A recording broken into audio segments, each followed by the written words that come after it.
Hello everyone, welcome you all again to Namma LaExcellence. So today again we are bringing those important facts for you.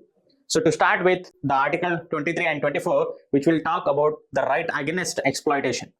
Here the article 23, it prohibits trafficking in the human beings and all the forms of forced labor. See, it includes all the forms of forced labor, including beggar and the bonded labor.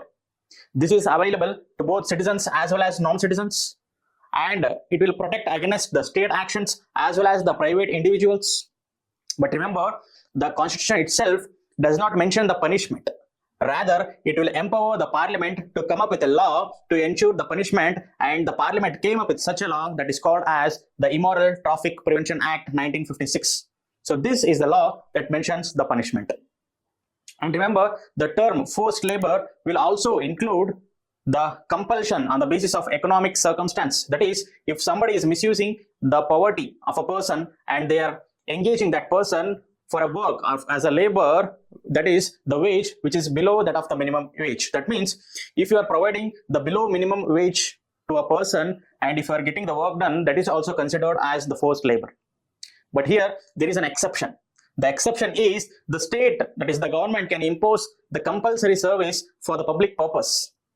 That is for the military service or for any other public purpose without any payment also. So this can be done by the state or the government.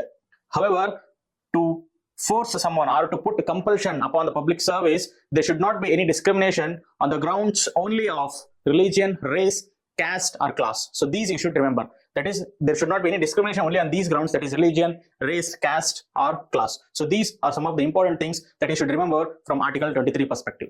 Now the Article 24, this talks about the prohibition of employment of children below the age of 14 years in hazardous work. So this shows that the Constitution itself prohibits the child labor.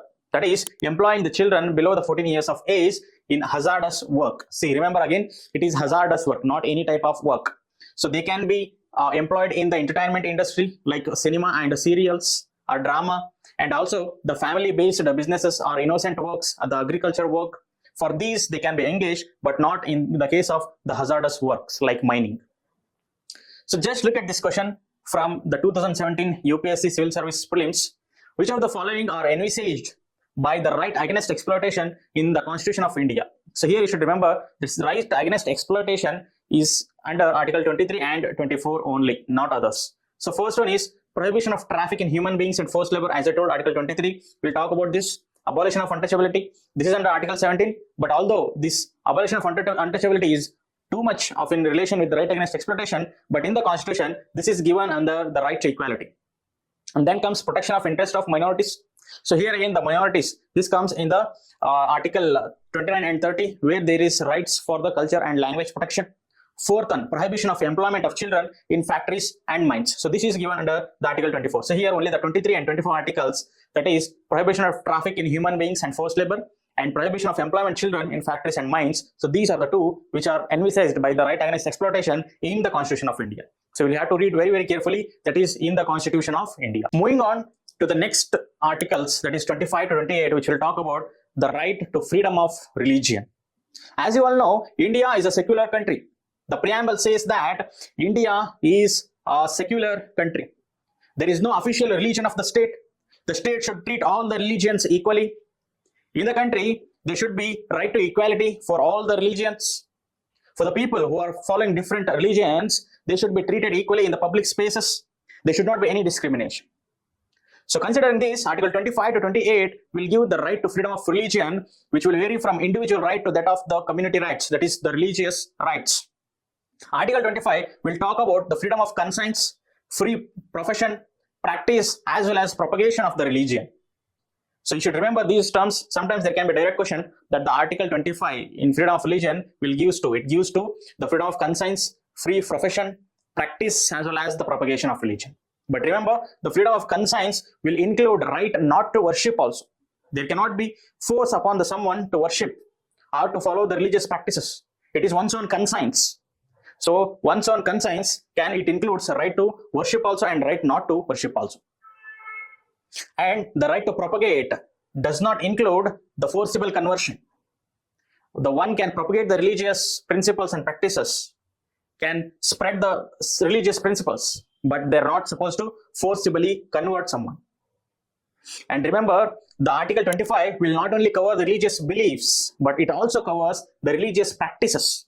That means the Article 25 that talks about the freedom of religion is not only with respect to the religious beliefs and doctrines, rather it includes the religious practices also, or even the rituals. For example, Sikh community who are wearing the kripans is also allowed. That means it is also considered as one of the essential religious practice, and it is protected under Article 25 of the Constitution. And this right to freedom of religion is available to both citizens as well as the non-citizens. And here in this context, that is the freedom of religion, wherever the term Hindus is mentioned, this will also include the Jains, Buddhists as well as Sikhs by default. In the Constitution, wherever the term Hindu is mentioned, which it includes all these, that is Jains, Buddhists as well as Sikhs. And this Article 25 will protect the individual religious rights. That means it will protect the individual freedom of religion. Coming to Article 26, this talks about the freedom to manage the religious affairs. So here it means it protects the right of the religious denominations or the religious organizations. And this will protect the collective freedom of the religion, whereas Article 25 will protect the individual right. Here 26 will protect the freedom of religion of the collective, that is the communities. And this is also available to both citizens and non-citizens. Here there can be restrictions based on the public order, morality and health. As I told, the fundamental rights are not absolute, rather they are qualified. There can be reasonable restrictions. So once such reasonable restrictions for Article 26 can be based on the public order, morality and health. And remember, the Constitution doesn't mention what is actually a religious denomination. There is no definition of what is actually a religious denomination, but the Supreme Court has given 3 conditions to define it as a religious denomination.